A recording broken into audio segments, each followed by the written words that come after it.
الشیطان الرجیم بسم اللہ الرحمن الرحیم نحمدہ و نصلی علی رسولہ الکریم والمہدی الموعود علیہ الصلوۃ والتسلیم.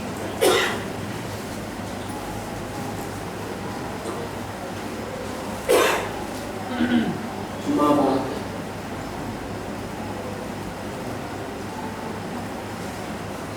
قال اللہ تبارک و تعالی فی کلامہ القدیم والفرقان العظیم. اعوذ باللہ من الشیطان الرجیم بسم اللہ الرحمن الرحیم.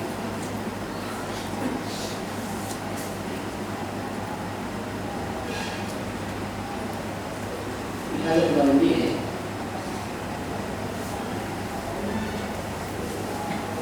میت اللہ منہم فإنهم منهم.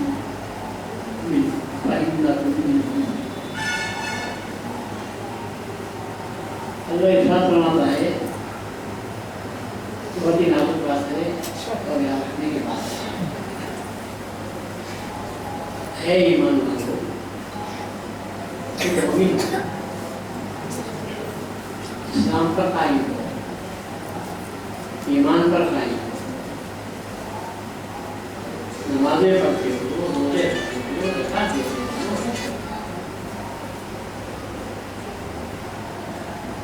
اگر تم میں سے کوئی شخص تمہارے مخالفین سے دوستی نہ کرے، اگر دوستی کرو گے تو تم منافق ہو جاؤ گے. یہ وارننگ ہے.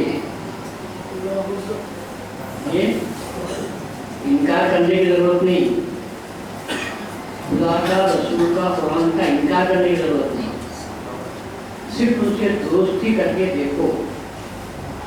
تو جو شخص ان سے دوستی کرے گا اس کی قسمت میں بے ایمانی لکھی جائے گی، وہ دنیا کا ہو جائے گا. یہ ہے قرآن کا حکم. اسی لیے مسلمان اس بات کا پورا خیال کرتے ہیں کہ غیروں سے، غیر مسلموں سے وابستگی زیادہ نہ ہو. دنیا کی حد تک کر سکتے ہیں لین دین، ویوہار، ملازمت. جب دین کی سرحد شروع ہو جاتی ہے تو پھر وہاں سے تم بھاؤ ہو جاتے ہیں، وہ ہو جاتے ہیں. وہاں پر سودے بازی کی اجازت نہیں ہے، وہاں پر کمپرومائز نہیں کیا جاتا، نہیں کیا جا سکتا. اسی طرح مہدی موعود علیہ السلام کے مصدقین کو بھی چاہیے کہ ہماری جو شناخت ہے اسے باقی رکھیں. الگ تھلگ تو آج نہیں رہ سکتے، بالکل یا جدا ہو کر رہنا یہ بھی نہیں ہو سکتا، لیکن پورے کا پورا مل جانا یہ بھی جائز نہیں ہے. دنیاوی اعتبار سے آپ تعلقات باقی رکھو، بلکہ لین دین مالی اعتبار سے بھی آپ کر سکتے ہیں. بیٹا بیٹی کے اعتبار سے لین دین نہیں کر سکتے، کیونکہ نتائج بہت برے نکلتے ہیں. نتائج بہت برے نکلتے ہیں، اس کی آپ کو خبر نہیں ہے کیا نتیجے نکلتے ہیں. تو خدا جانتا ہے، خدا کا رسول جانتا ہے. مہدویہ میں بھی جو کام ہم پابندی لگاتے ہیں، ایسا غیروں کی بیٹا بیٹی سے شادی نہ کرو، حالانکہ اہل کتاب میں ہوگی، اہل کتاب ہے. شریعت میں عیسائیوں سے شادی کرنے کی اجازت ہے، مسلمانوں کو اجازت ہے کہ وہ عیسائیوں سے شادی کریں. یہودی لڑکیوں سے شادی کرنے کی بھی مسلمانوں کو اجازت ہے، کیونکہ وہ اہل کتاب ہے.